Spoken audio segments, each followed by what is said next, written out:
Let's resound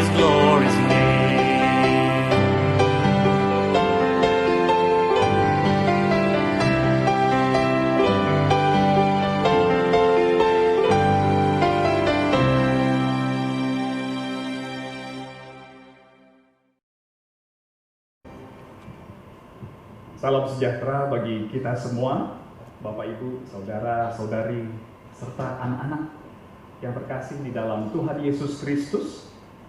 Oleh karena kemurahan Tuhan, kita dapat berkumpul untuk satu tujuan, yaitu beribadah kepada Tuhan sebagai gereja Tuhan. Sebelum kita melanjutkan, saya undang kita semua, mari kita bangkit berdiri. Kita boleh melihat di sekeliling kita ada juga jemaat Tuhan. Ya, mari kita saling menyambut, saling menyapa. Mungkin ada dari kita yang baru lihat atau sudah lama tidak lihat, ya. Tapi kita sama-sama mengucap syukur, kita bersuka cita. Tuhan kumpulkan kita di sini untuk beribadah. Satu tujuan, untuk beribadah kepada Tuhan. Oleh karena itu, mengawali ibadah ini di dalam saat teduh bersama, mari kita dengan penuh kerendahan hati menundukkan diri di hadapan Tuhan, mengarahkan pikiran kita kepada Tuhan, dan menyerahkan hidup kita kepadanya. Mari kita bersama.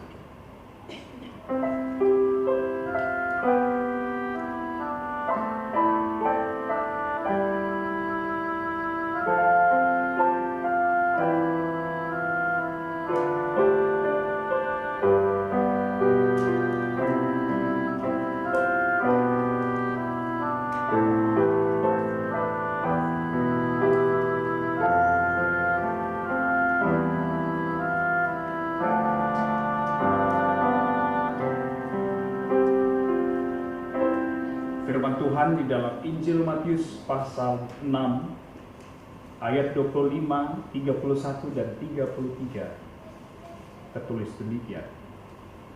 Karena itu aku berkata kepadamu, janganlah khawatir akan hidupmu, akan apa yang hendak kamu makan atau minum, dan janganlah khawatir pula akan tubuhmu, akan apa yang hendak kamu pakai. Bukankah hidup itu lebih penting daripada makanan, dan tubuh itu lebih penting daripada pakaian?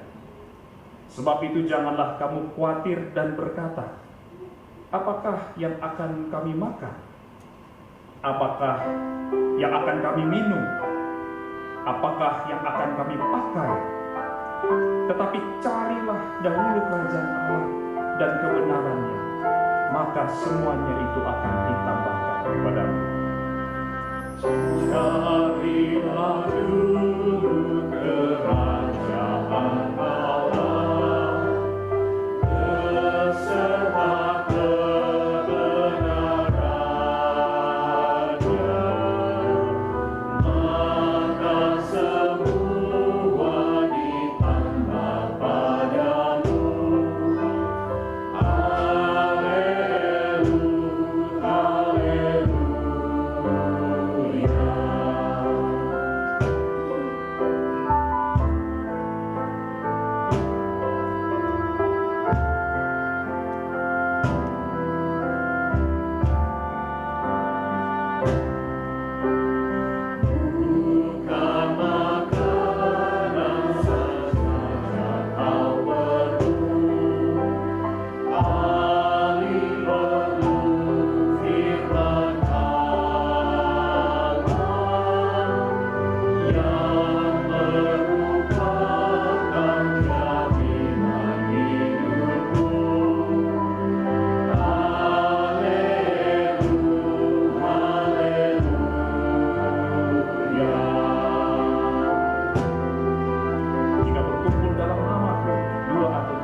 Haleluya, haleluya.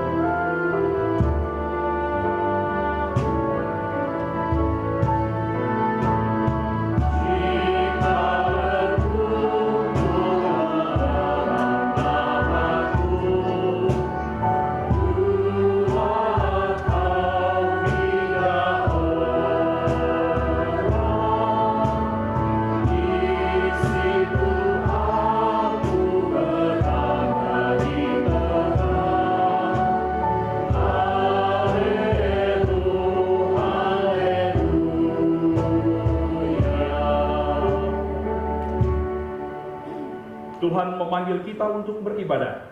panggilan beribadah terambil dari Mazmur 99 ayat 1 hingga ke 5. Kita membacanya secara bertanggapan. Tuhan itu Raja, maka bangsa-bangsa gemetar. Ia duduk di atas keruk-keruk, maka bumi goyang. Tuhan itu maha besar di Sion, dan Ia tinggi mengatasi segala bangsa. Biarlah mereka menyanyikan syukur bagi nama Kuduslah Ia. Raja yang kuat, yang mencintai hukum, Engkaulah yang menegakkan kebenaran, hukum dan keadilan di antara keturunan Yakub. Engkaulah yang melakukan. Tinggikanlah Tuhan Allah kita, dan sujudlah menyembah kepada tumpuan kakinya. Kuduslah Ia.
Jemaat sekalian, mari kita berdoa bersama-sama. Kita berdoa.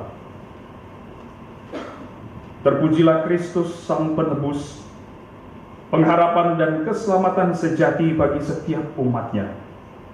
Tuhan yang Maha Kudus, Maha Mulia, Maha Kasih, yang mengasihi setiap umatnya. Inilah umat-Mu ya Tuhan. Inilah gereja-Mu ya Tuhan, yang mengabdi dan beribadah kepada Tuhan. Kami memuji-Mu dan kami berdoa hanya di dalam nama Tuhan Yesus Kristus yang telah mengajar murid-Nya berdoa demikian. Bapa kami yang di surga, dikuduskanlah nama-Mu, datanglah kerajaan-Mu, jadilah kehendak-Mu di bumi seperti di surga. Berilah kami pada hari ini makanan kami yang secukupnya, dan ampunilah kesalahan kami, seperti kami juga mengampuni orang yang bersalah kepada kami. Dan janganlah membawa kami ke dalam pencobaan, tetapi lepaskanlah kami daripada yang jahat.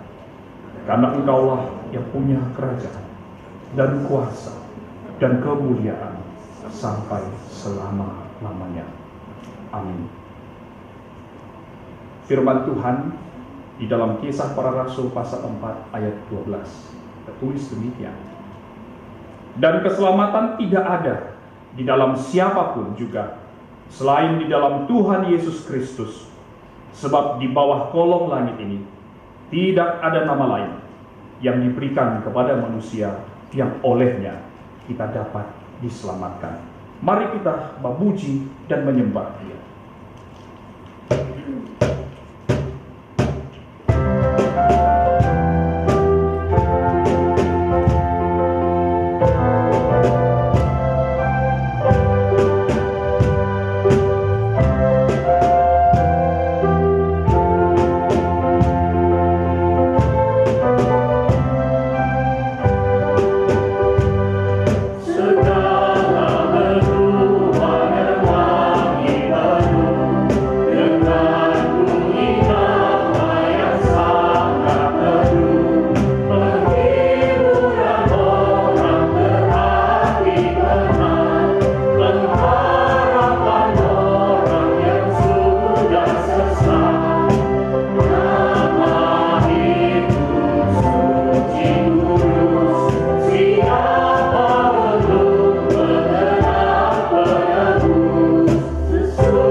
Tuhan memanggil kita kepada iman dan pertobatan.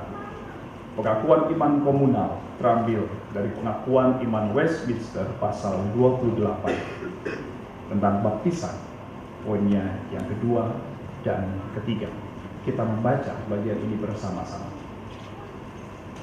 Unsur-unsur lahiriah yang dipergunakan di dalam sakramen ini adalah air yang dengannya pihak tersebut harus dibaptiskan di dalam nama Bapa, Anak, dan Roh Kudus oleh seorang pelayan Injil yang telah ditetapkan dengan sebenar-benarnya.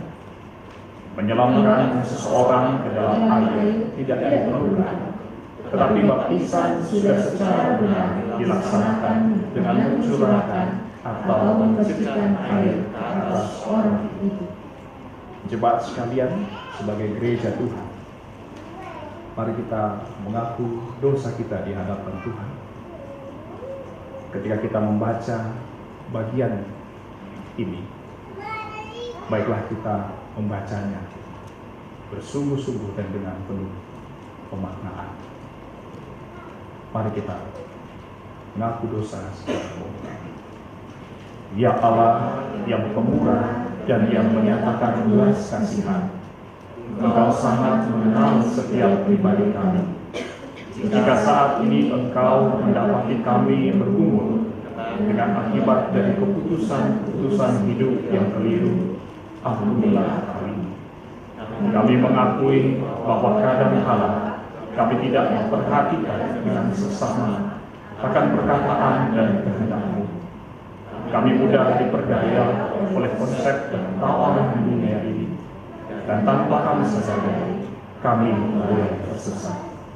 Bahkan kami mengakui Ada saat-saat di mana kami tidak lagi merindukan dengan sungguh akan kedatangan-Mu yang kedua kali. Tolonglah kami yang saat ini bergumul dengan kenyataan hidup ini. Kembalikanlah kami kepadamu dan bahagialah kami seutuhnya. Ingatlah akan rahmat-Mu ya Tuhan dan kasih setia-Mu, sebab semuanya itu ada sejak dahulu kala. Demi Yesus Kristus Tuhan kami mengaku segenap dosa-dosa kami. Mari kita merendahkan diri di hadapan Tuhan. Kita mengaku dosa kita secara pribadi di hadapan Tuhan. Mari masing-masing kita berdoa.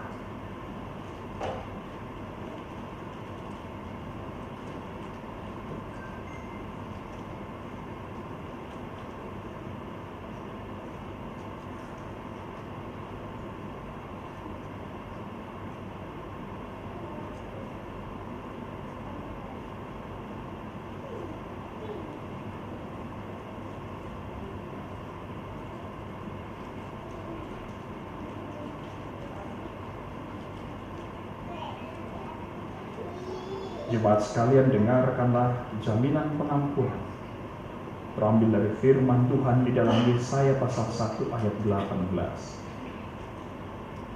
Sekalipun dosamu merah seperti kirmisi, akan menjadi putih seperti salju. Sekalipun berwarna merah seperti kain kesumba, akan menjadi putih seperti bulu domba. Terima kasih ya Tuhan atas anugerah pengampunan yang Engkau berikan. Ajar dan mampukan kami untuk dapat hidup sebagai murid Kristus yang sejati. Di dalam nama Tuhan Yesus Kristus kami berdoa. Amin. Jemaat sekalian, sebagai satu gereja Tuhan, bersama-sama kita akan menaikkan pokok doa syafaat kita di hadapannya. Mari kita kembali berdoa, sama-sama kita berdoa sebagai gereja Tuhan.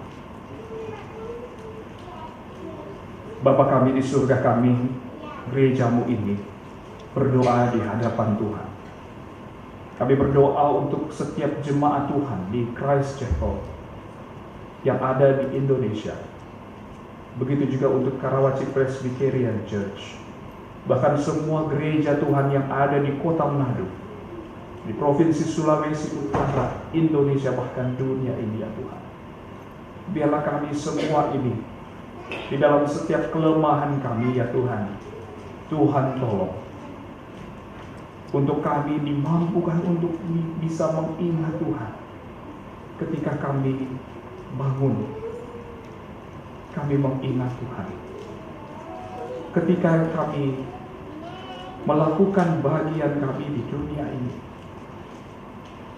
dengan setiap peran yang Tuhan percayakan bagi kami, dimanapun Tuhan utus kami untuk berada, tolong kami untuk mengingat Tuhan. Biarlah ketika kami mengingat Tuhan, ketika kami mengalami sukacita, kami tidak lupa diri. Gereja-Mu tidak lupa diri. Dan ketika kami berada dalam berbagai pergumulan dan kesulitan serta tantangan itu, ketika gereja-Mu, setiap jemaat Tuhan, setiap umat Tuhan boleh mengingat Tuhan, sehingga kami dapat berseru kepada Tuhan. Karena sebagaimana yang Tuhan ajar dalam firman, pertolongan kami datangnya daripada Tuhan pencipta langit dan bumi. Dan berbahagia mereka yang menanti-nanti akan kehadiran kedatangan Tuhan. Oleh karena itu ya Tuhan, tolong kami semua, gereja-Mu itu, untuk boleh senantiasa mengingat Tuhan. Kami berdoa ya Tuhan untuk setiap gereja Tuhan ini, untuk terus merindukan Tuhan, untuk terus merindukan akan kedatangan Tuhan. Mungkin setiap gereja-Mu tidak menjadikan ini sebagai hal yang sering diperbincangkan, tetapi kedatangan Tuhan adalah nyata karena Tuhan berjanji, Tuhan berfirman akan datang untuk kedua kali. sehingga biarlah umat Tuhan dengan kebenaran ini diberikan sukacita, karena ya Tuhan akan datang. Dan disitulah terletak juga kekuatan kami, sehingga segala pergumulan kami di dunia ini, ketika kami melihat akan Kristus yang akan datang kedua kali, semuanya bisa sirna. Engkaulah Tuhan yang tidak pernah ingkar janji. Dan kami, biarlah di dalam kemurahan Tuhan, gereja Tuhan ini boleh dengan sadar dalam hidup mereka menantikan Kristus yang akan datang di kedua kali. Di dalam doa syafaat ini Tuhan, kami sebagai umat Tuhan juga berdoa, kiranya Tuhan juga menolong kami untuk terus giat dalam mengerjakan pekerjaan baik yang Tuhan percayakan bagi kami. Berikan kami kerajinan, berikan kami ketekunan, biarlah kami boleh menjadi umat Tuhan yang tahan uji. Tuhan, berikan kami pengendalian diri, berikan kami kasih kepada Tuhan, dan tolong kami dengan kasih yang Tuhan beri, kami mengerti bagaimana kami mengasihi orang-orang yang Tuhan tempatkan di sekitar kami. Apakah mereka sebagai anak kami, saudara-saudari kami, murid-murid kami, teman-teman, sahabat kami, suami ataupun istri, rekan kerja, siapapun itu Tuhan. Tuhan mampukan kami untuk setia dalam mengerjakan pekerjaan baik yang Tuhan percayakan. Terima kasih Bapa di surga. Jikalau di antara kami yang hadir di tempat ini ada yang sakit secara fisik, ataupun di dalam hati mereka masih tersimpan kepedihan ataupun kepahitan oleh karena perkataan ataupun perbuatan dari sesama mereka, siapapun itu ya Tuhan, biarlah dalam anugerah-Mu Tuhan bermurah hati, Tuhan berbelas kasihan untuk memulihkan, sehingga di dalam ibadah ini, terutama ketika firman Tuhan diberitakan, hati kami boleh dilembutkan, pikiran kami boleh diarahkan kepada Kristus, firman yang hidup, Allah yang berkorban di atas kayu salib demi kami. Biarlah kami boleh dipulihkan, diteguhkan. Terima kasih Bapa di surga. Ini doa kami. Kami membawanya hanya di dalam satu nama, Tuhan Yesus Kristus. Kami berdoa. Amin. Jemaat sekalian, mari kita memberikan persembahan. Dan ketika kita mempersembahkan persembahan yang kita sudah siapkan, mari kita memerhatikan firman Tuhan sebagai bagian yang menuntun kita dalam memberikan persembahan. Terambil dari Injil Matius pasal 6 ayat 31 hingga ke 33. Sebab itu janganlah kamu khawatir dan berkata, apakah yang akan kami makan? Apakah yang akan kami minum? Apakah yang akan kami pakai? Semua itu dicari bangsa-bangsa yang tidak mengenal Allah. Akan tetapi Bapamu yang di sorga tahu bahwa kamu memerlukan semuanya itu. Tetapi carilah dahulu kerajaan Allah dan kebenarannya, maka semuanya itu akan ditambahkan kepadamu.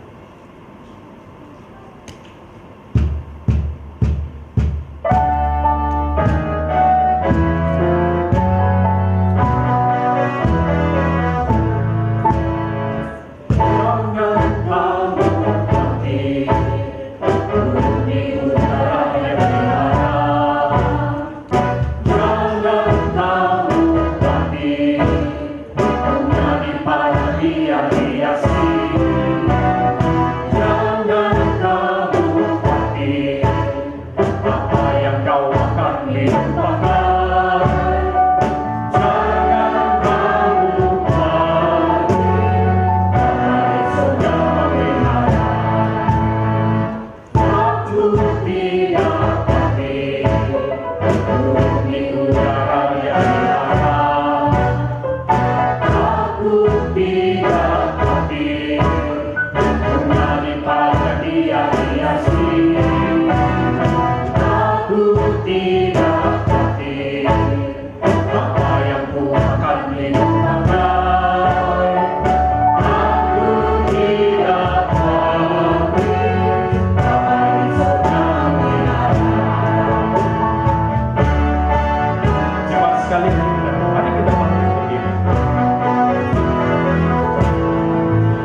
Apa yang ku lakukan hidupku tidak kuat. Aku tidak kuat. Bapa di surga melihat. Mari kita membawa persembahan ini di dalam doa kepada Tuhan. Kita berdoa. Inilah persembahan kami ya Tuhan. Kami mempersembahkannya dengan penuh sukacita di hadapan Tuhan Allah pemelihara hidup kami. Untuk dipakai demi misi kerajaan Allah. Berkatilah dan kuduskanlah. Kami bersyukur atas setiap bentuk pemeliharaan Tuhan bagi diri kami, bagi keluarga kami, bagi komunitas kami, bagi keluarga kami. Berkatilah setiap umat-Mu sesuai dengan kasih karunia Tuhan bagi kami semua. Dalam nama Tuhan Yesus Kristus, kami mempersembahkan persembahan ini. Amin. Jemaat sekalian, mari kita duduk kembali. Tuhan memperbarui kita dalam firman-Nya. Pemberitaan firman Tuhan akan disampaikan oleh hamba-Nya, Bapak Pendeta William Ferdinand.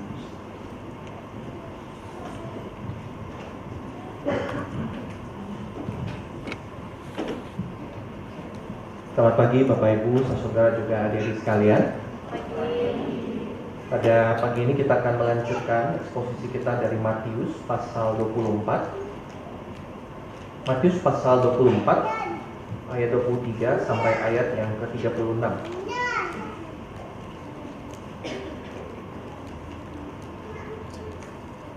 Matius pasal 24 ayat 23 sampai ayat 36.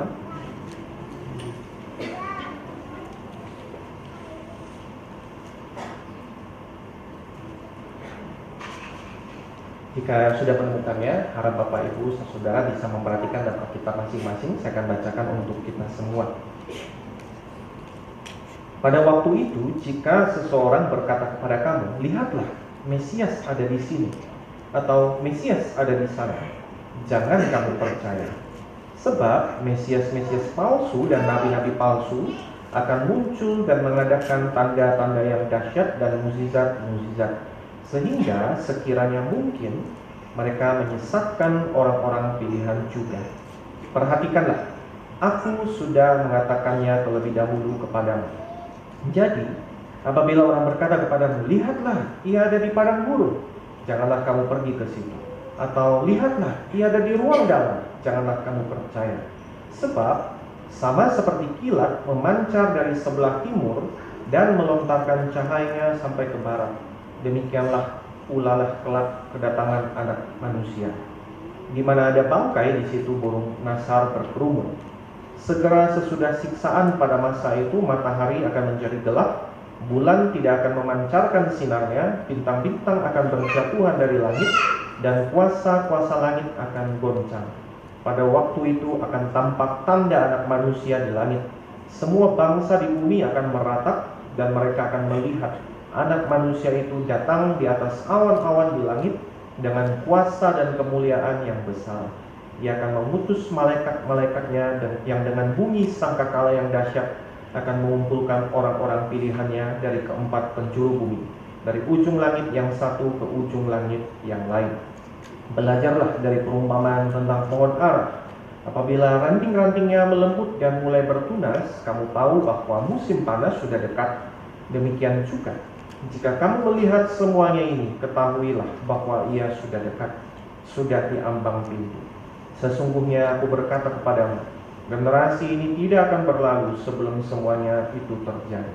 Langit dan bumi akan berlalu, tetapi perkataanku tidak akan berlalu. Tentang hari dan saat itu tidak seorang pun yang tahu, malaikat-malaikat di surga tidak, dan anak pun tidak, hanya Bapa sendiri. Demikianlah firman Tuhan yang tidak bersalah dan tidak akan pernah memimpin kita kepada kesalahan. Mari kita berdoa sebelum kita menemukan firman Tuhan. Bapa, pada saat ini kami telah sama-sama membaca firman-Mu, dan kami rindu Engkau mengungkapkannya pada setiap kami. Nyatakanlah apa yang menjadi maksud-Mu, dan kami rindu Engkau menyatakan Kristus lagi dan lagi kepada setiap kami. Tolong hamba-Mu dan segala keterbatasan yang ada, bisa menyampaikan dengan jelas dan benar kepada umat-Mu yang ada di tempat ini. Biarlah Roh Kudus yang ada di dalam setiap kami bekerja dengan leluasa, sehingga hati kami, pikiran kami diselipkan, dibukakan untuk mengerti kebenaran firman. Demi nama Tuhan kami, Tuhan Yesus Kristus, kami berdoa. Amin.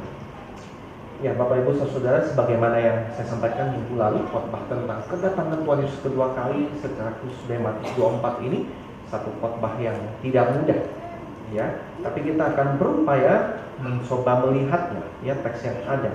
Nah, Saudara, minggu yang lalu kita sudah lihat bahwa tanda-tanda dari akhir zaman akhir itu, jadi sejak Kristus datang sampai nanti dia datang lagi, itu ada serangkaian tanda-tanda. Ya, ada penyesatan, ada nabi palsu, kemudian ada bencana, ada kelaparan, ada perang, ada penganiayaan terhadap orang-orang percaya. Tapi saat khusus di dalam ayat yang kita baca hari ini, ayat 23 sampai ayat yang ke-26, ya, Yesus mengulang lagi bahwa secara khusus akan ada penyesatan, akan ada Mesias palsu, akan ada nabi palsu. Nah, Saudara, kenapa ya kira-kira Tuhan Yesus perlu remind mengenai hal ini? Nah, saya pikir karena ketika bicara tentang perang, tentang kelaparan, tentang penganiayaan, mungkin seseorang, orang percaya bisa mati secara fisik.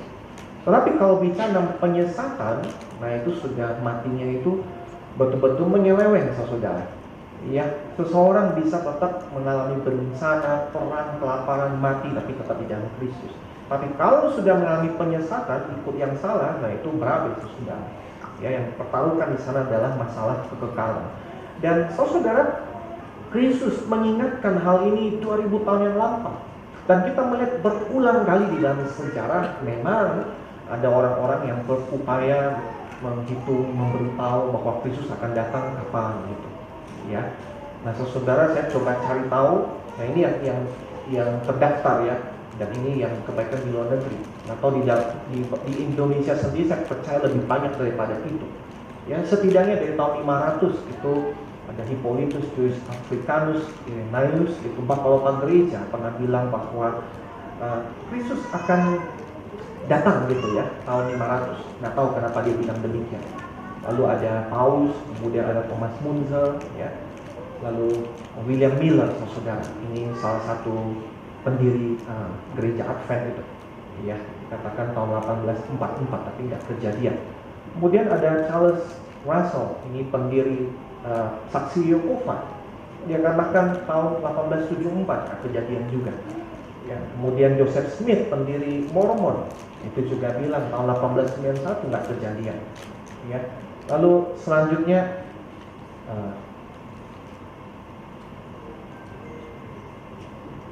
iya, ya. Kemudian direvisi sama pengikut Saksi Yehova itu katanya 40 tahun setelah si Russell ngomong. Ya, 1874 tadi kan 40 tahun setelah yang 1914 nggak kejadian juga. Kemudian ada orang Korea, ya, yang mengatakan itu hebat, namanya ada Sun and Moon gitu, ya. Gitu. Kemudian gereja Advent, ya, tahun Oktober 1964 tadi ingat si Miller itu ngomong 1844, terus kan nggak kejadian. Nah, kemudian mereka baca lagi di dalam Matius 24 ayat 37, ya, seperti Nuh pada saat itu bikin bahtera 120 tahun kemudian baru akan datang gitu. Maka 1844 tambah 120 jadi 1964, nggak kejadian juga. Lalu Halim C, ini terkenal, Saudara, dia menulis buku The Last Great Planet Earth gitu, ya, tentang akhir zaman. Wah, bombastis sekali, dikisahkan di dalamnya. Kemudian ada Harold Camping, ya, tahun 94 udah ramal, nggak kejadian. Ya, kemudian belasan tahun kemudian ngamalin lagi, nggak kejadian juga. Nah, paling lucu yang terakhir, Saudara, Ronald Wayland itu. Ya, kalau Anda perhatikan itu jedanya setahun tuh. Ya, jadi dia katakan pertama September 2011 nggak kejadian kan? Oh enggak, itu pas kenaikan tahun depan tuh, hari kenaikan 27 Mei 2012 nggak kejadian juga, diubah lagi, ya, ke hari kenaikan tahun yang akan datang. Waktu di wawancara, Pak, kok berubah-berubah terus, Pak Pendeta? Ya, ya kan di mata Tuhan 1 tahun sama seperti 1000 tahun, satu hari sama dengan 1000 tahun gitu, ya. Nah, itu tahu. kok masih menebak-nebak gitu kok. Ya di mata Tuhan 1 hari seperti 1000 tahun, jadi kita nggak pernah tahu. Nah itu tahu, tapi kok hitung-hitung gitu loh ya. Nah saudara, ini yang tercatat ya, tapi ini di luar negeri. Saya nggak tahu di Indonesia bisa lebih banyak dari itu. Orang-orang keranjingan mengenai akhir zaman, kapan Kristus datang, dan ya akhirnya dapat penglihatan tapi juga revisi gitu ya, dapat vision tapi juga revisi berulang-ulang.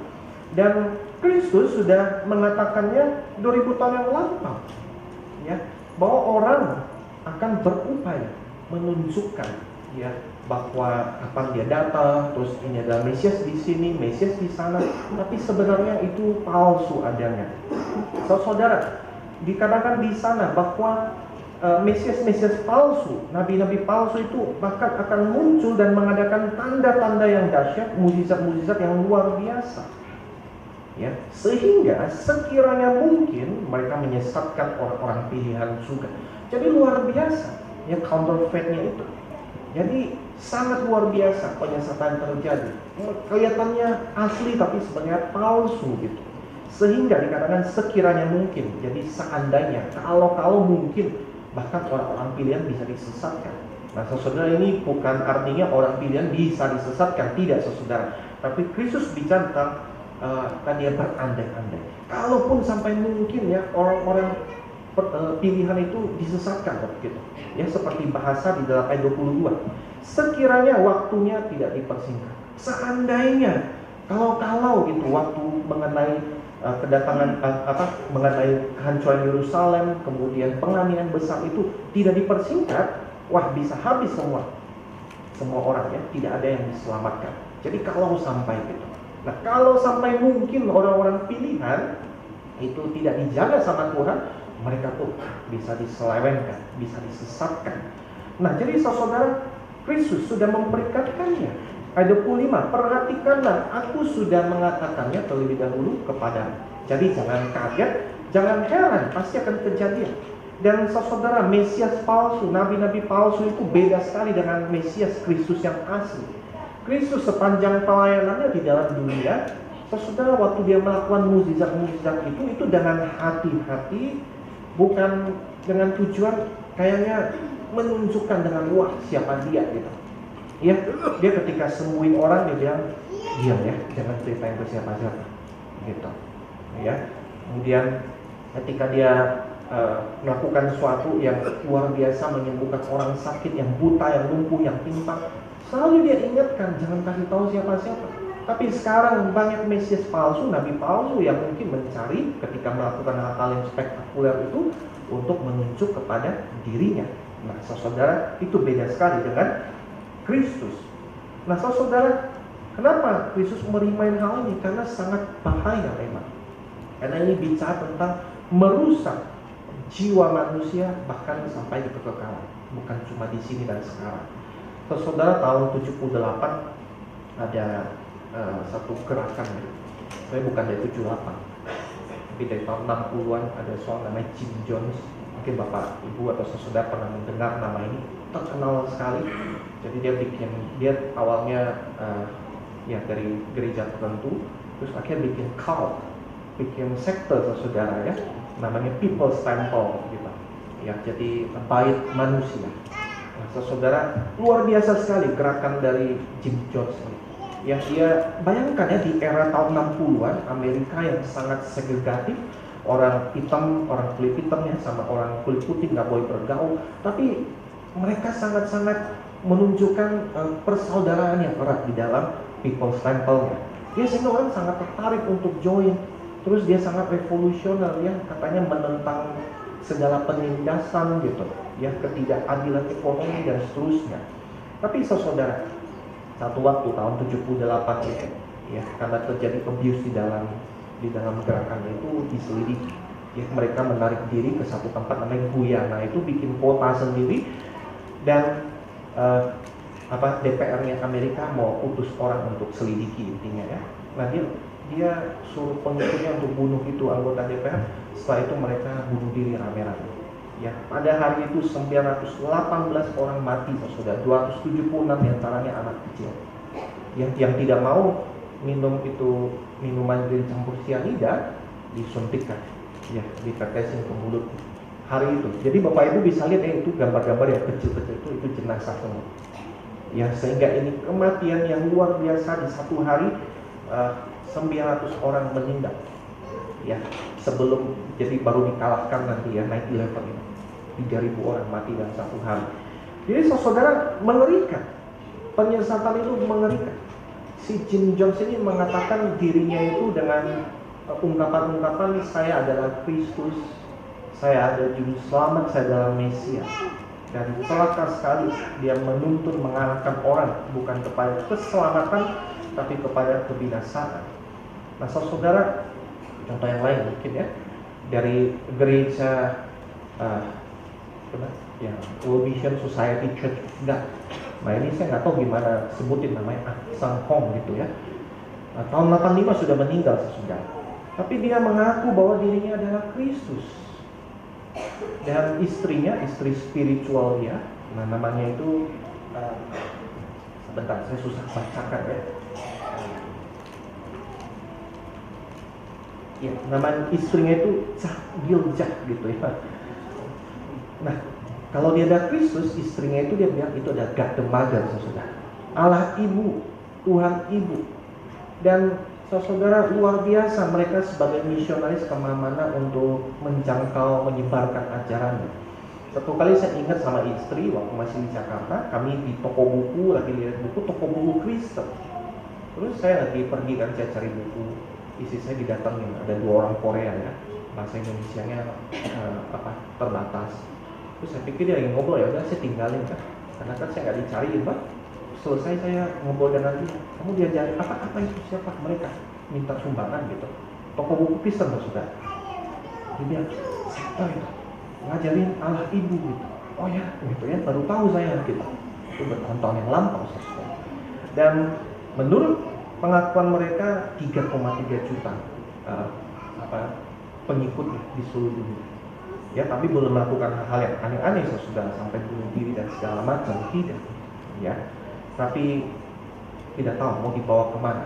Ini manusia-manusia yang ada, keyakinan, kepercayaan yang ada yang sangat bertentangan dengan firman Tuhan.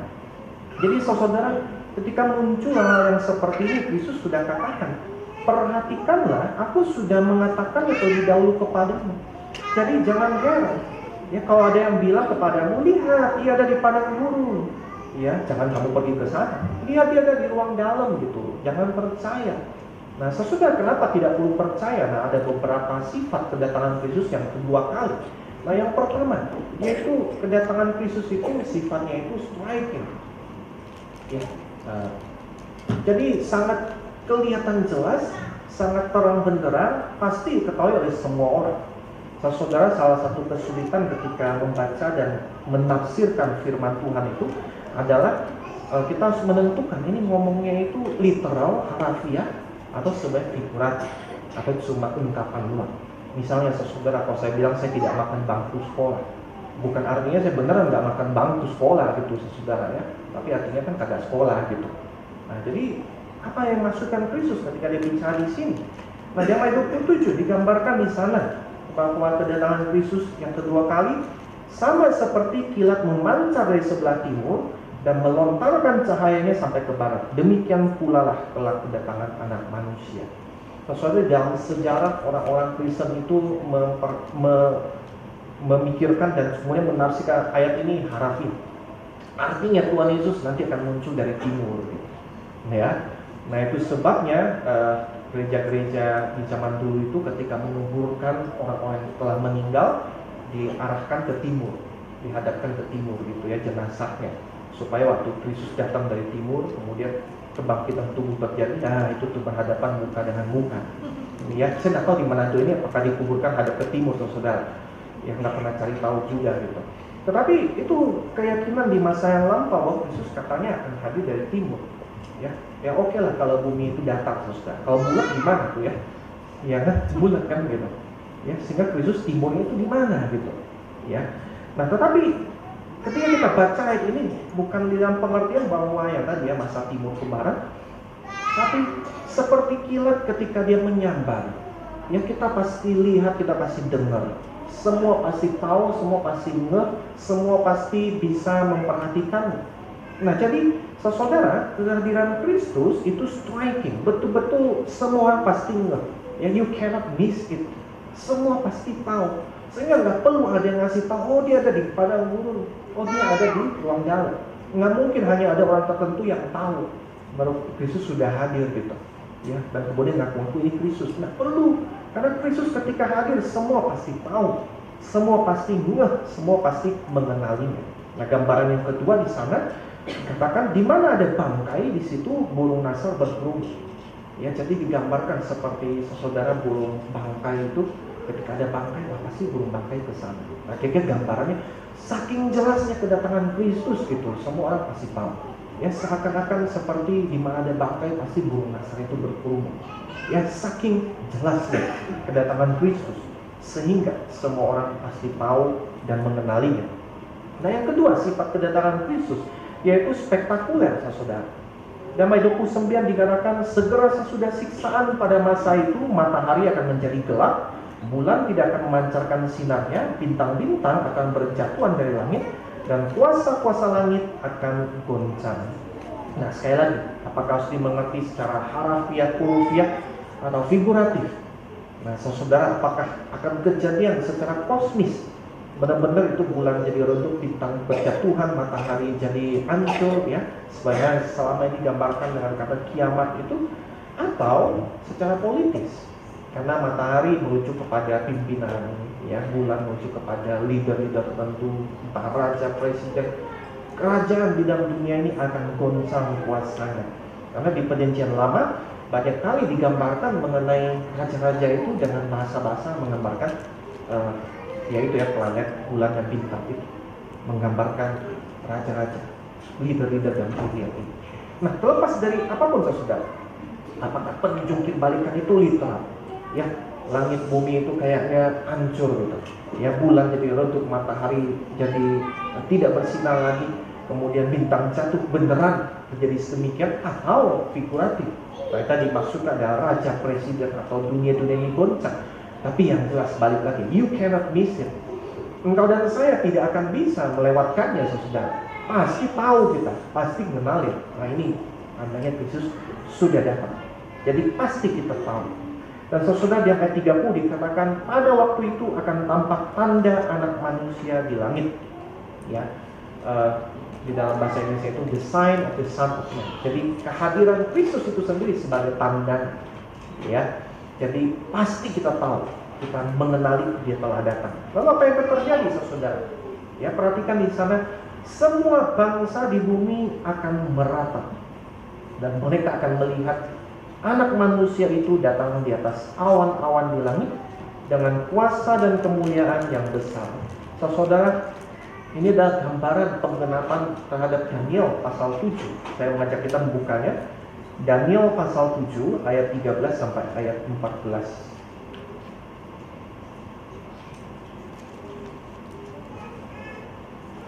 Daniel pasal 7 ayat 13 sampai ayat 14.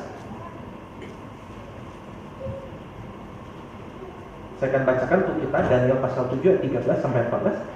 Aku terus melihat dalam penglihatan malam itu tampak datang dengan awan-awan dari langit seorang seperti anak manusia. Ia datang kepada yang lanjut usianya itu dan dibawa ke hadapannya. Perhatikan bahwa itu pakai huruf besar semua, ya, ancient of days itu, yang lanjut usianya menuju kepada Allah. Kepadanya diberikan kekuasaan dan kemuliaan serta kedudukan sebagai raja. Maka orang-orang dari segala bangsa, suku, bangsa dan bahasa mengabdi kepadanya. Kekuasaan yang kekal, yang tidak akan lenyap, dan kerajaannya kerajaan yang tidak akan musnah. Saudara, jadi sebuah nubuatan yang sifatnya mesianis tentang Mesias yang akan datang, dan orang-orang Yahudi tahu itu semua. Dan oleh sebab itu ketika Kristus merujuk dirinya sebagai anak manusia, nah seringkali orang bilang, wah itu titel yang humble. Ya, kalau dia bilang dia anak manusia kayaknya menunjukkan dia humble. Enggak, saudara. Justru kebalikannya. Ketika dia bilang dia adalah anak manusia, itu titel yang betul-betul divine, ilahi. Ya, sehingga Ketika Kristus waktu diadili, dia bilang, aku melihat anak manusia datang dengan mengendari awan-awan. Kemudian mereka semua mengoyak bajunya, yang orang-orang Farisi ahli Taurat itu, dia menghujat Allah. Kenapa? Karena dia menyamakan dirinya dengan Allah, mengatakan bahwa dirinya itu ilahi. Nah, oleh sebab itu Kristus dihukum mati, saudara. Nah, jadi saudara, ketika Kristus mengatakan semua bangsa di bumi akan merata melihat dia datang dengan segala kemegahannya, datang dengan segala kemuliaannya, spektakuler. You cannot miss it. Engkau tidak mungkin akan bisa melewatkannya. Pasti kita ngeh, pasti kita tahu. Dan saudara, yang akan terjadi adalah akan ada yang pertama pemisahan. Ya. Jadi orang-orang yang tidak percaya, nah di situ dikatakan akan merata dari semua bangsa. Mengapa bisa terjadi demikian? Minggu kita telah bahas ayat 14. Injil kerajaan ini akan diberitakan di seluruh dunia menjadi kesaksian bagi semua bangsa. Sesudah itu barulah kesudahan tiba. Jadi Injil diberitakan kepada semua bangsa, baru Kristus datang. Kesudahan tiba. Maka semua bangsa tidak bisa berdalih. Ya, tidak ada lagi alasan. Ya, ketika mereka Kristus datang, kemudian, aduh kami belum dengar Injil. Tidak ada alasan lagi, saudara. Karena semua bangsa telah mendengar Injil itu dan diberitakan kepada seluruh dunia. Dan Kristus ketika datang kedua kalinya akan membawa pemisahan itu. Apakah orang-orang itu telah menerima Injil itu ada di dalam dirinya dan akhirnya penuh dengan kesukaan, ataukah mereka akan merata? Dan saudara, dia akan mengutus malaikatnya mengumpulkan orang-orang pilihannya dari seluruh penjuru bumi. Jadi masa yang akan sangat jomplang. Orang-orang yang tidak menerima dia akan merata, tapi ada yang menerima dia dari semua bangsa yang dikumpulkan. Dan bersama-sama sebagaimana digambarkan di Wahyu itu, orang dari tiap suku, kaum, bangsa, dan bahasa bersama-sama meninggikan anak domba itu. Ya, keselamatan bagi Allah kami dan bagi anak domba. Ya, engkau layak menerima segala pujian, hormat, syukur, takhta, kerajaan, kekayaan, dan seterusnya. Jadi saudara, ketika Kristus datang kedua kali, sifatnya spektakuler, semua akan melihatnya, dan yang akan terjadi adalah dia mengadakan pemisahan antara yang adalah orang-orang pilihannya, miliknya, sama yang menolaknya untuk mendapatkan penghakiman dan juga penghukuman. Lalu yang ketiga, ya, bahwa kedatangan Kristus sifatnya itu pasti, ya, surely, certainly, pasti, saudara, Kristus akan datang. Ya, di dalam ayat 32, di sana digambarkan bahwa seperti perumpamaan pohon ara. Kalau ranting-rantingnya sudah melembut, mulai bertunas, kamu tahu bahwa musim panas sudah dekat. Jadi kalau kamu sudah lihat tanda-tanda itu, kamu sudah tahu Kristus sudah dekat. Kayak seperti itu, saudara. Ya, sebagaimana di Manado misalnya. Kalau udah dengar lagu-lagu Natal berkumandang di angkot, di lapak-lapak, ya, bulan Ber itu kan sudah bunyi itu. Artinya sebentar lagi musim Natal. Ya, toh ya. Ya, cookies semua keluar gitu ya, pohon terang semua keluar gitu, hiasan semua keluar gitu. Ya, atau kalau kita lihat sudah mendung, awan sudah hitam, artinya bentar lagi akan hujan gitu. Ya, sama seperti itu ketika kau melihat ranting-ranting pohon ara itu sudah keluar, ini bentar lagi musim panas. Ketika kau lihat tanda-tanda bencana, kelaparan, perang, terus ada penganiayaan, saya sudah tahu, ini berarti Kristus sudah dekat. Nah, saudara, semuanya ini, ya, ketika dikatakan di sana, kalau kamu melihat semuanya ini, kemudian generasi ini tidak akan berlalu sebelum semuanya itu terjadi. Nah, maksudnya semuanya ini apa? Tadi tanda-tanda sebelum Kristus datang kedua kali. Nah, tetapi apa maksudnya sudah dekat? Ya, sudah dekat maksudnya apa? Saudara, ini kita tidak bisa mengerti secara temporal gitu ya, secara waktui sudah dekat dalam pengertian ini sekarang jam 10 dan 11 tapi sudah dekat, bukan saudara. Tapi dalam sejarah keselamatan, ini ketika Allah menciptakan langit bumi dan segala isinya, Anda bayangkan itu adalah satu kisah dengan berbagai babak gitu. Ada beberapa babak. Ya. Babak pertama, Tuhan menciptakan langit, bumi dan segala isinya. Ya, babak kedua ternyata manusia jatuh dan dosa. Babak ketiga, Allah kemudian memilih. Ya, dia memilih Abraham, memilih Ishak, memilih Yakub, dia memilih Israel. Lalu kemudian puncaknya, babak puncaknya itu Kristus datang ke dalam dunia ini. Nah, terus babak berikutnya saudara, yaitu Kristus datang. Jadi saudara, tidak ada lagi babak yang lain selain Kristus akan datang kedua kalinya. Jadi waktunya adalah sekarang, nggak ada lagi nanti setelah itu. Jadi setelah Kristus datang, ya udah babak berikutnya Kristus akan datang kedua kali. Itu udah selesai artinya. Nah, sudah dekat di dalam sejarah keselamatan. Lalu generasi ini merujuk kepada mereka yang hidup sejaman dengan Kristus pada saat itu. Saudara, pada saat itu mereka akan melihat tanda-tanda mengenai kelaparan, ada perang. Ya, yang puncaknya itu pada saat Yerusalem, bait Allah itu dirusakkan, diporak-porandakan pada tahun 70 Masehi. Nah, artinya itu adalah mulanya, terminnya sudah mulai, gitu ya. Nah, ini artinya tanda zaman akhir, bahwa Kristus sudah dekat. Dan sampai sekarang kita terus katakan Kristus sudah dekat. Nah, saudara, Kristus berkata di sana, langit dan bumi akan berlalu, tetapi perkataanku tidak akan berlalu. Jadi apa yang dia sampaikan bahwa dia akan datang lagi, itu pasti akan kejadian, surely, ya, certainly, pasti akan kejadian. Dan artinya, saudara, tugas kita pada hari ini adalah menanti-nantikan, bukan cari tahu kapannya, tapi menanti-nantikan dengan setia, ya, di dalam pengharapan. Lalu, saudara, tentu sebenarnya secara manusiawi kita terus akan berpikir bahwa kapan ya Tuhan datang, kapan ya waktunya. Nah, itu sebab di dalam sejarah itu muncul tuh ya visi dan revisi tadi. Orang seneng tuh kalau dikasih tahu tanggal sekian, bulan sekian, sehingga saya bisa prepare gitu. Tapi Kristus tidak pernah mengatakannya, ya, karena sifat yang terakhir dari kedatangan Kristus itu adalah ya secret nih ya. Jadi sifatnya itu rahasia, sifatnya tidak ada yang tahu. Yang ayat 36 tentang hari dan saat itu tidak seorang pun yang tahu, malaikat-malaikat di sorga tidak, dan anak pun tidak.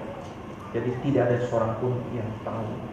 Saudara, seringkali ayat ini dipakai sebagai sebuah ayat untuk menyerang kekristenan. Nah, itu kan Kristus sendiri nggak tahu kapan kiamat itu terjadi. Artinya dia bukan Allah. Nah, saudara perhatikan, betul Kristus adalah anak Allah yang menjadi manusia, sifatnya ilahi. Tetapi keilahiannya itu dibatasi oleh kemanusiaannya. Saudara, waktu Kristus menjadi manusia, ya, dan kemudian pada saat itu dia tidak bisa hadir di mana saja. Allah itu maha hadir, yang melampaui ruang dan waktu. Tapi Kristus waktu dia menjadi manusia, dia hadir di satu tempat, satu waktu, ya, hanya hadir di Israel, di Palestina, dan pada saat itu saja. Lalu Kristus, Allah itu sifatnya dia self-sufficient, ya, cukup pada dirinya sendiri, tidak membutuhkan sesuatu dari luar untuk menopang keberadaannya. Tapi Kristus di dalam kemanusiaannya, dia membutuhkan istirahat, butuh tidur, butuh makan, butuh minum, saudara. Ya. Dan sekarang saudara, ketika dia katakan anak pun tidak tahu di dalam kemanusiaan, dia tidak tahu kapan itu akan terjadi, hanya bertanya kapan dia akan kembali. Nah, saudara, oleh sebab itu kalau Kristus sendiri udah bilang dia aja tidak tahu, hari ini yang mengaku-ngaku tahu tanggalnya lebih hebat dari Kristus. Iya lah, lebih hebat dari Kristus, bahkan menentang firman Allah, saudara. Ya, dan tugas kita bukan mencari tahu, tapi bagaimana kita bisa terus ready, bersiap-siap, ya. Dan teks ini akan dibahas lebih lanjut oleh Pak Hainis minggu yang akan datang, karena sifatnya kedatangan Kristus juga suddenly, tiba-tiba, ada yang tahu sesuatu kapan datang kejadian. Tugas engkau dan saya adalah bersiap-siap menanti-nantikan. Saudara, banyak kali ketika bicara tentang kedatangan Kristus yang kedua kali, ya, saya tidak tahu bagaimana perasaan Bapak Ibu sekalian.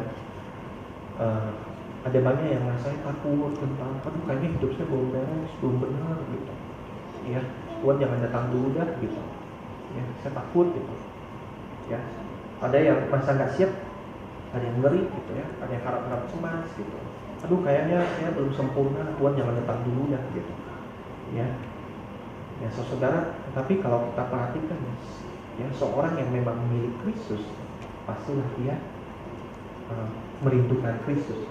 Ya, segera datang, segera saya bisa kumpul dengan dia. Those who belong to Christ will surely be longing for Christ return. Seseorang yang milik Kristus pastilah rindu segera ketemu dengan Kristus. Saudara, kita mungkin merasa takut, ya, tidak siap, ngeri. Aduh, saya takut hidup saya belum sempurna, itu dihukum sama Tuhan. Tapi saudara, Kristus datang kedua kali, ya, bukan untuk menghukum mereka yang ada di dalam Kristus.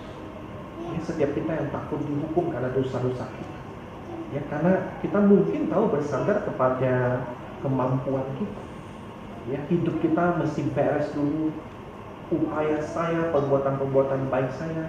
Padahal saudara, kalau dibiarkan pada diri kita sendiri, kita nggak akan pernah siap. Nah, saudara, berita baiknya adalah Kristus waktu dia datang pertama kali, pada saat itu dia datang untuk menanggung dosa-dosa kita semua. Sehingga setiap kita yang sungguh-sungguh percaya, beriman kepada dia, menyadari sepenuhnya bahwa diri kita tidak berdaya untuk menyelamatkan diri sendiri, menyadari sepenuhnya bahwa kita hanya bisa mengandalkan dia untuk keselamatan kita, maka saudara, tidak ada penghukuman bagi mereka yang ada di dalam Kristus Yesus. Dan saudara, kita yang telah percaya pada Kristus, penghukuman kita semua telah ditanggung oleh dia 2000 tahun yang lalu, ketika dia mati di atas kayu salib di dalam kedatangan yang pertama. Nah, saudara, maka pada saat ini kita bukan bersandar pada siapa aku dan apa yang aku lakukan, apa yang aku perbuat, tapi siapa Kristus dan apa yang tadi dia perbuat buat kita semua. Kita menjadi pegangan kita, sehingga waktu kita menanti-nantikan kedatangannya, ada sukacita, ada pengharapan, ada penantian, ada kerinduan. Aduh Tuhan, datanglah segera Tuhan. Aku tidak sabar ya Tuhan bertemu dengan Engkau, muka dengan muka. Mari saya mengajak kita mengambil waktu tenang sejenak. Bapak Ibu, saudara, juga adik-adik sekalian, apa yang Tuhan bicarakan kepada engkau dan firman Tuhan hari ini? Renungkan dan responilah di dalam doa secara pribadi kepada Tuhan.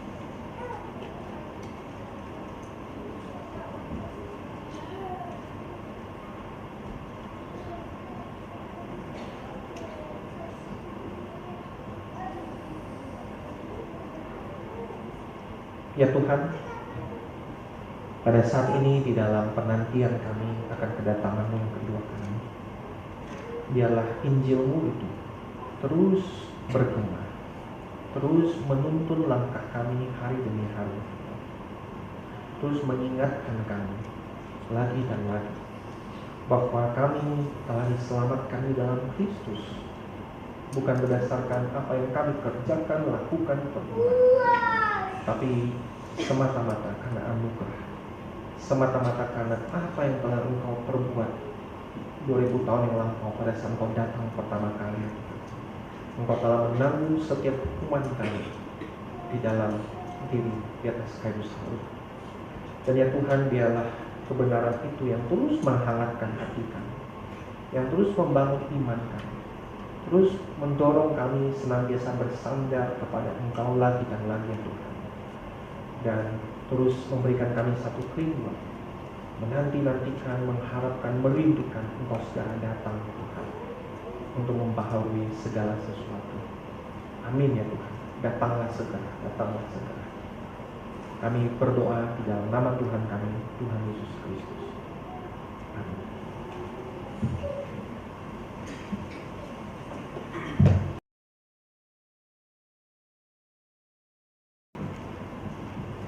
Syukur kepada Tuhan yang telah kembali mengajarkan kita semua akan kebenarannya melalui pemberitaan firman Tuhan yang disampaikan oleh hamba-Nya. Jemaat sekalian, sebagai respon terhadap firman Tuhan yang telah kita dengarkan, mari kita angkat pujian berjudul Come, Lord Jesus. Biarlah ini menjadi ekspresi sebagai jemaat Tuhan, umat kepunyaannya yang menantikan dengan sungguh-sungguh kedatangannya yang kedua kali.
Biarlah segala puji, hormat, dan kemuliaan hanya bagi Allah Tritunggal. Kita naikkan doksor ini.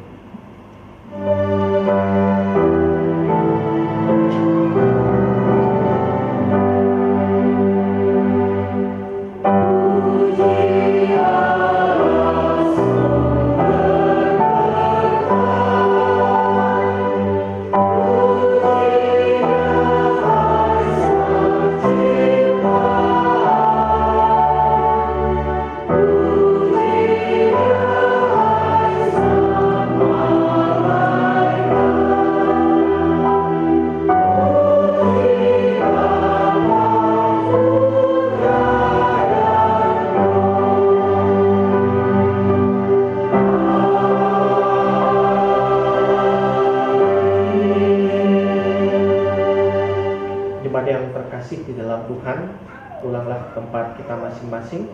Waspadalah di dalam segala kehidupan kita terhadap penyesat, Mesias palsu, Nabi palsu.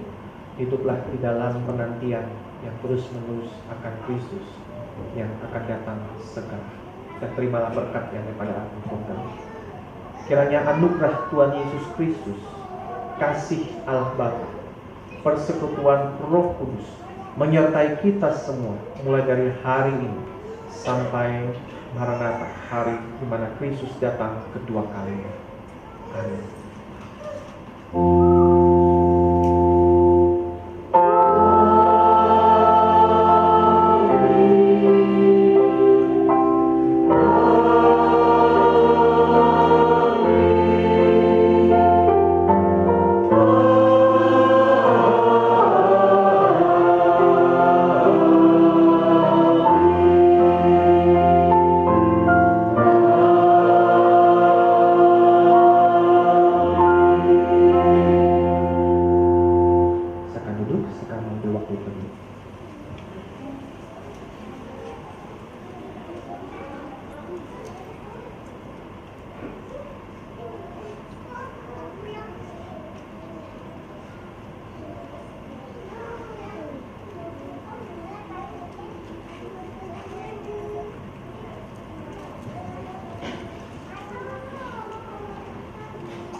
Baik, izinkan saya menyapa setiap kita sekali lagi. Selamat pagi Bapak Ibu Saudara. Pada saat ini saya minta waktu sebentar.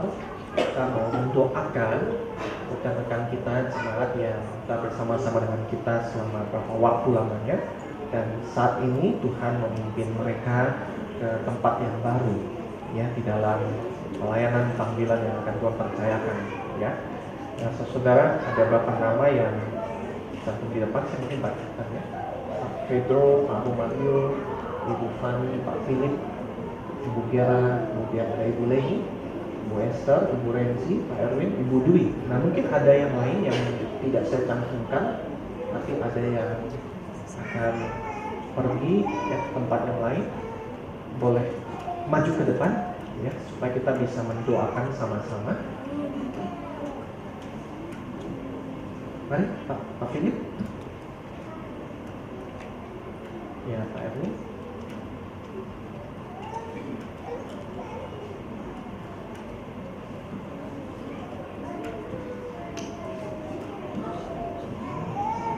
Ada tes ini dulu, ya. Doakan. Ya, kita bersyukur Bapak Ibu, rekan-rekan yang di depan ini sudah bersama dengan kita selama bertahun-tahun, ya. Dan saat ini Tuhan telah memimpin mereka ke tempat yang berikutnya, ya, babak baru dalam kehidupan mereka. Ya, kita percaya bahwa Allah yang akan terus menuntun, menyertai, menolong, ya, sama seperti Allah telah menyertai, menolong di menantu ini dimanapun mereka nanti berada. Allah yang sama yang akan terus memimpin dan menolong mereka. Ya, mari Bapak Ibu Saudara, saya mengajak kita mendoakan Bapak Ibu yang ada di depan kita. Bapa di surga, kami mengucap syukur untuk penyertaan-Mu di dalam kehidupan dari rekan-rekan kami, sahabat kami, saudara kami. Dan kami percaya, ya Allah, bahwa penyertaan-Mu, pimpinan-Mu tidak pernah salah. Kami berdoa biar kiranya Engkau Allah yang dulu, sekarang, dan selamanya tetap sama. Allah yang sama yang akan terus menyertai dan membimbing saudara kami ini, sahabat-sahabat kami, dimanapun mereka berada. Kami berdoa biarlah sama seperti Engkau memakai mereka di sini, di kota baru. Dan ke depan, ya Tuhan, di kota manapun mereka berada, di dalam gereja apapun, di tempat manapun, kiranya Engkau yang terus memberkati mereka dan memakai mereka sebagai saluran berkat. Pakai mereka sebagai saksi-saksi-Mu, ya Tuhan. Dan di saat, ya Tuhan, mereka mungkin merasa kesepian, merasa sendiri, merasa lelah, merasa letih, merasa tidak berdaya. Kami tidak bisa bersama dengan mereka, tapi kami percaya Engkau Allah yang Maha Hadir. Engkau akan terus menyertai mereka sebagaimana Engkau janjikan. Dan biarlah di dalam masa-masa seperti itu Engkau peluk erat mereka, Engkau rengkuh mereka, Engkau kuatkan mereka, ingatkan mereka, ya Tuhan. Kami berdoa biar Engkau pertemukan mereka dengan umat-Mu, orang-orang Kristen, murid-murid yang sejati, yang bersama-sama dengan hati yang murni mencari Tuhan, biar mereka boleh menemukan komunitas yang demikian ya Tuhan. Kami serahkan sekali lagi saudara kami ini ya Tuhan ke dalam tangan. Pimpin perjalanan mereka, yang kiranya Engkau berikan keamanan, sehingga mereka bisa tiba dengan baik dimanapun Engkau menempatkan mereka. Terima kasih ya Tuhan, terima kasih. Kami bersyukur pada Engkau, dan kami utus setiap saudara kami ini di dalam nama Bapa, Anak, dan Roh Kudus. Amin. Baik Bapak Ibu, nanti ketika keluar dari ruangan ini boleh memberikan salam ya, dan juga selamat buat teman-teman kita ini. Jadi kita bilang sampai ketemu lagi ya. Terima kasih Bapak Ibu sudah.